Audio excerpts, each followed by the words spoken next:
بسم الله الرحمن الرحيم. السلام عليكم ورحمة الله وبركاته. النهاردة ان شاء الله حبايبي هنعمل الفطير من الحبة الكاملة بس بطرق كده معينة وطريقة فرد معينة عشان ما يتقطعش منك. نسمي الله ونصلي على رسول الله كده ونشوف وصفتنا ان شاء الله. وهنضيف برضو اضافة كده برضو علشان خاطر اثناء الفرد ما يتقطعش مننا ان شاء الله، نحافظ عليه قدر الامكان. معايا نص كيلو دقيق حبة سمرة او اسمه ايه الدقيق دي الحبة الكاملة، او الدقيق الاسمر.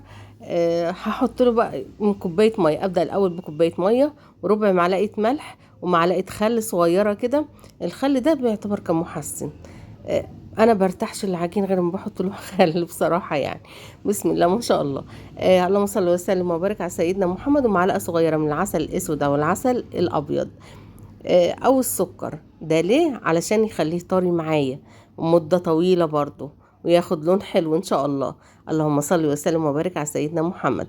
احنا عارفين ان الدقيق الاسمر بيبقى اغلبيته كله رده، فبصي تلاقيه بيفرول بينشف بسرعة. في معلقة العسل الاسمر دي هتمنع الحكاية دي خالص.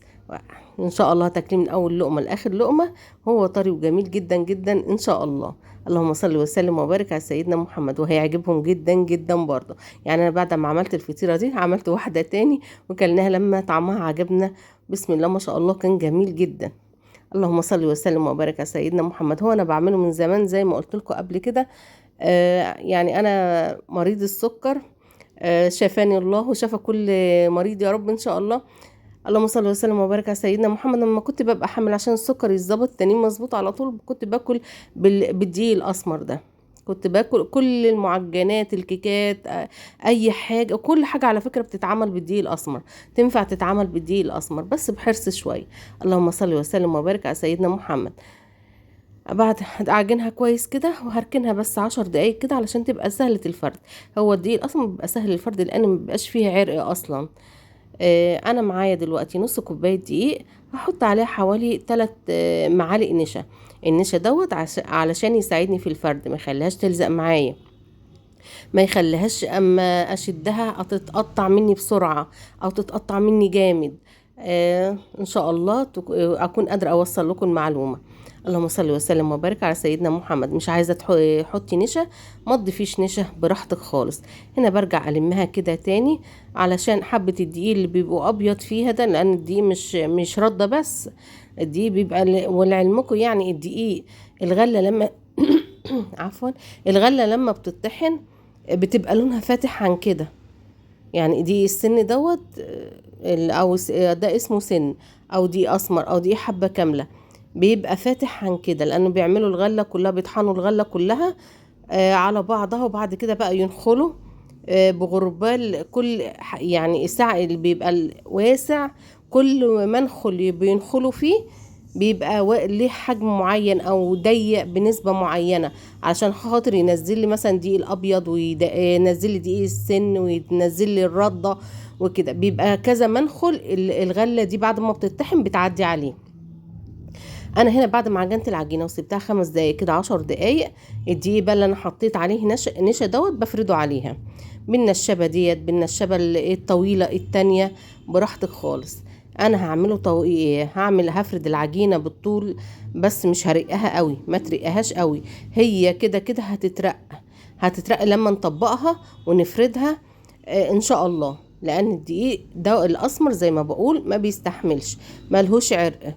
والدقيق لازم تنخليه عشان بيبقى فيه بعض الردة الخشنة شوية، اللي ما بتنزلش من المنخل اللي انت بتنخلي بيه ده دوت خشنة، بيبقى سهل قوي ان هي تتقطع معاكي.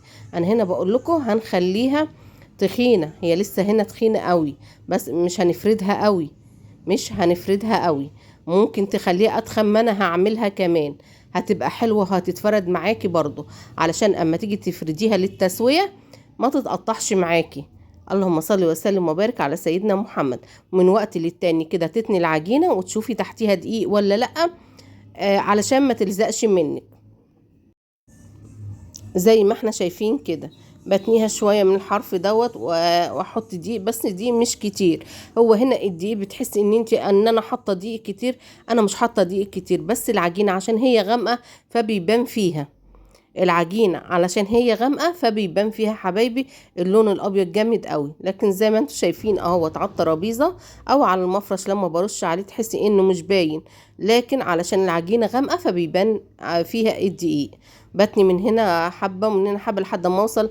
المهم ان ما تسيبيش تحت العجينة فاضي ما فيهوش دقيق، علشان الدقيق الحبة الكاملة بيلزق بسهولة.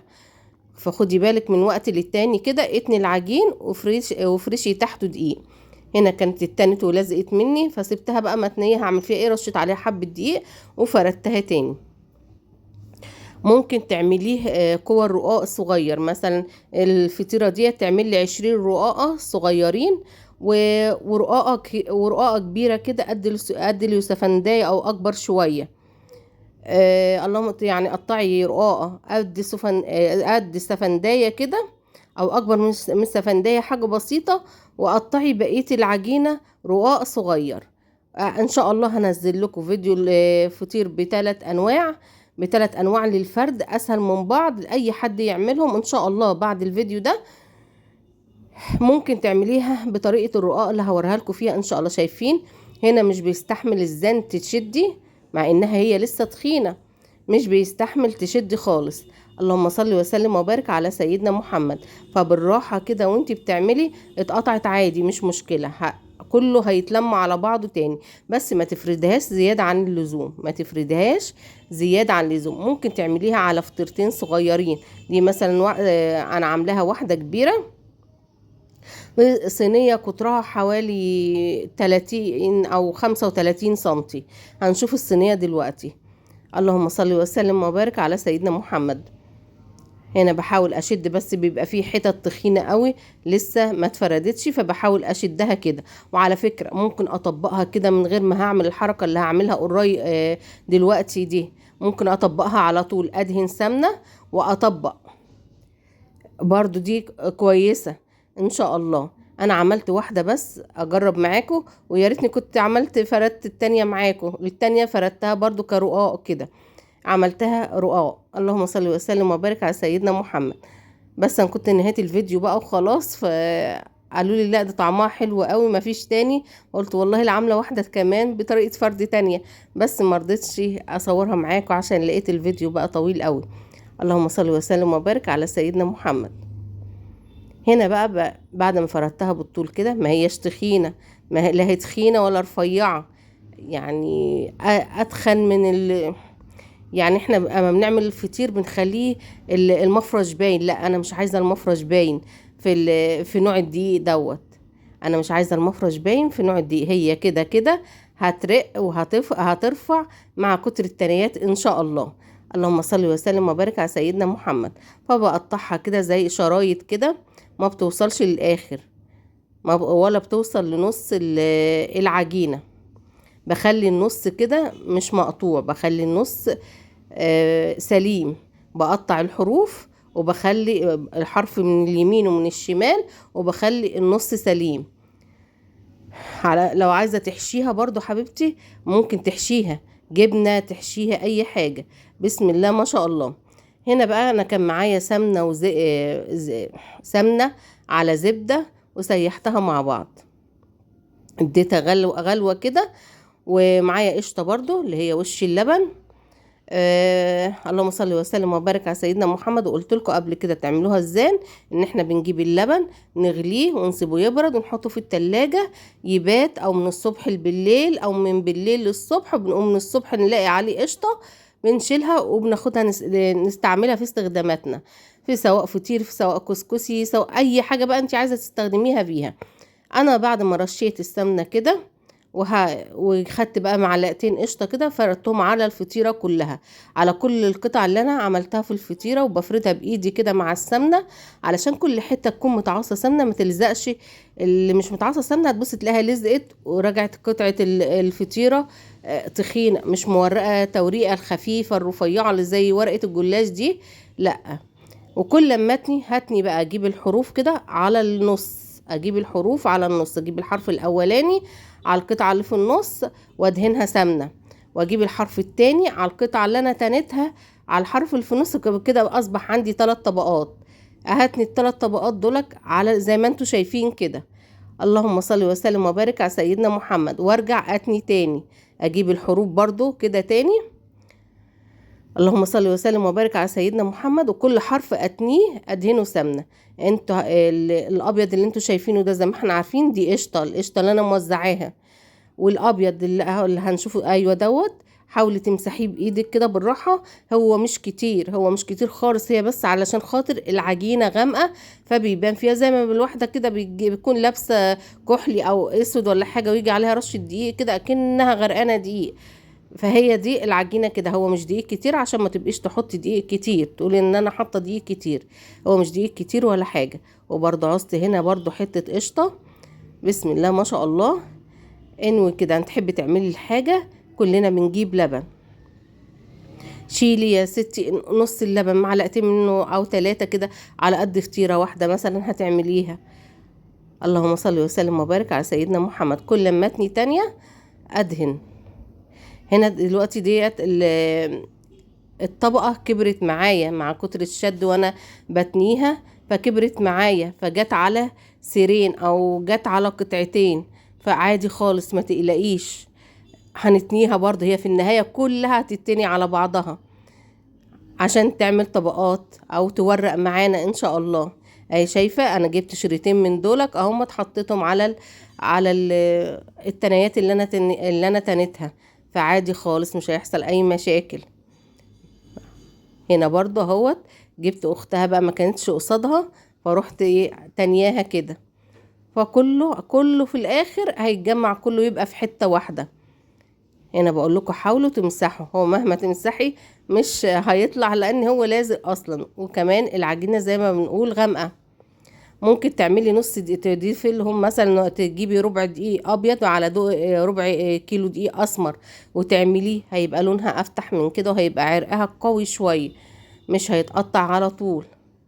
اللهم صل وسلم وبارك على سيدنا محمد. هنا الحرفين التانيين دولك طلعوا بعاد، خلاص الفطيرة باظت؟ لا ما باظتش ولا حاجة، تانيتهم برضو في مكانهم. اللهم صل وسلم وبارك على سيدنا محمد. وجيت بقية التانيين بقى تانتها عليها، فانت هتتصرفي. فطريقة الرقاق لو لسه لأول مرة ان شاء الله هتبقى حلوة معاكي برضو، اما تخبزي رقاق كده ان شاء الله انا يمكن انزله لكم بكرة او بعده ان شاء الله. بس رجاء حبايبي اللي يعجبه الفيديو واللي عنده اي فكرة ممكن يقول لنا عليها ويقول له رأيه، واللي يجرب يا ريت برضو يقول لي رأيه في الكومنتات ان شاء الله. واللي لسه مشتركتش معايا يا ريت تساعدني وتشرفني باشتراكها ان شاء الله. اللهم صل وسلم وبارك على سيدنا محمد. قناتنا اسمها قناة سهل وبسيط مع ام بودي. انا هنا خلاص خلصت تنتها بعد ما طبقتها زي شفتوني كده، لميتهم كلهم على بعض كده زي الظرف، ورجعت عملتها زي الكورة كده زي ما انتوا شفتوا، وهركنها بقى حوالي 10 دقايق بس كده تريح عشان تتفرد معايا سهلة ما تتقطعش مني. طب ايه اللي انا بعمله ده؟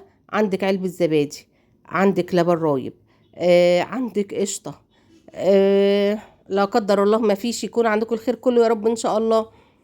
سمنة يعني هتفرديها بعد ما تسيبيها 5 دقايق 10 دقايق، وتولعي الفرن ربع ساعة يسخن، لازم الفرن يكون سخن قوي قوي، لان الفطير الحبة الكاملة دوت بيبقى تقيل، عشان الردة بتبقى تقيلة. تقولوا الردة خفيفة، هي الردة خفيفة في ايدينا لكن تقيلة في خمرها، تقيلة في رفعها، تقيلة في التعامل معاها.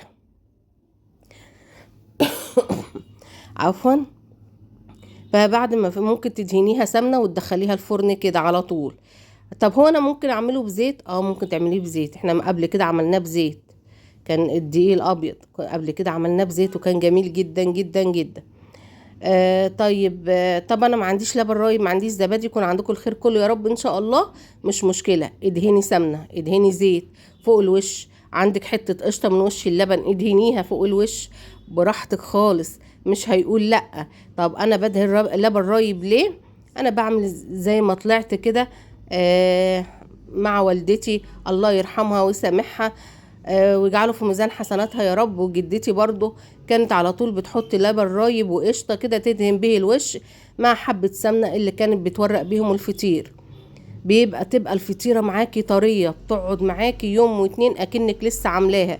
بسم الله ما شاء الله ما بتنشفش منك. حتى لو فرنك، احنا دلوقتي بنخبز فرن البوتاجازات غير الفرن البلدي او الفرن الكبير دوت اللي عندهم اماكن، ربنا يوسعها علينا وعلى الجميع يا رب. فاحنا ما قدامناش غير فرن البوتاجاز، فلازم نعمل كل حاجة تساعدنا ان احنا اللقمة تطلع زي ما احنا عايزينها او زي ما احنا حابينها. فاللبن الرايب هيديك الطراوة الحلوة لما تطلعي الفطير كده وتحطيه فوق بعضه. لو عاملة فطير كتير او لو بتحبيه ناشف هتطلعيه هتاكليه برضو، مش هتغطيه، هتاكليه على طول او تسيبيه من غير ما تغطيه، هيبقى ناشف ومقرمش. لو بتحبيه مقرمش، الطبقه اللي فوق والطبقه اللي تحت بس هي اللي بتبقى ناشفه ومقرمشه، لكن جوه بيبقى طري وجميل جدا جدا جدا. بسم الله ما شاء الله. انا هنا دهنت طبعا زي ده، انا قلت لكم دقيق قشطه على لبن رايب على حبه سمنه اللي كنت بفرد بيهم، دهنتها ودخلتها على فرن سخن. برفع الارضيه بتاعه الفرن رف، برفع الارض لو النار عاليه قوي، لو النار عاليه قوي برفع ارضيه الفرن رف، وبحط عليها الصاج او الصينيه اللي انا عامله فيها الفطيره. الشوايه الفرن الشوايه بتولع مع الفرن، ولعي الاتنين مع بعض اول 3 دقايق بس، اول 3 دقايق بس، وبعد كده طفي الشوايه وسيبيها لما تغلي كده وتحسي ان هي بدأت تنفخ. ولعي لها الشوايه، ولعي الشوايه. شايفين بسم الله ما شاء الله بعد ما طلعت مورقه ازان وجميله؟ بسم الله ما شاء الله اللهم بارك. والله العظيم طعمها جميل جدا جدا جدا. وهتقولي لي للسكر ومش السكر ومش عارفه ايه، ما هي فيها سمنه، وانا لازم اكل الصينيه كلها، لازم اكل الفطيره كلها. كل شيء زاد عن حده بيتقلب لضده، اي حاجه هتكتري منها هتتعب. ده حتى الرسول عليه الصلاه والسلام قال في حديثه: سلسل طعامك سلسل شرابك وسلسل نفسك، سواء سليم ولا تعبان بقى. بسم الله ما شاء الله. يعني ديننا قال لنا كده كلوا باعتدال، اللي هياكل باعتدال مش هيتعب. لكن انا ما اكلش بقى الفطيره كامله واقول شايفين الرئه، شايفين رقيقه ازاي، ما اكلش الفطيره كامله واقول ده بيقولوا مش هتعلي السكر، ده بيقولوا مش هتتخن. لا، كل شيء زاد عن حده بيتقلب لضده، فاحنا ناكل بالمعتدل كده، وان شاء الله ربنا يحفظنا ويسلمنا جميعا. والسمنه اتحكمي فيها انتي، بس اذا حطيتي سمنه قليله قوي قوي هتطلع ناشفه معاكي. وبكده الفيديو بتاعنا يكون خلص، والسلام عليكم ورحمه الله.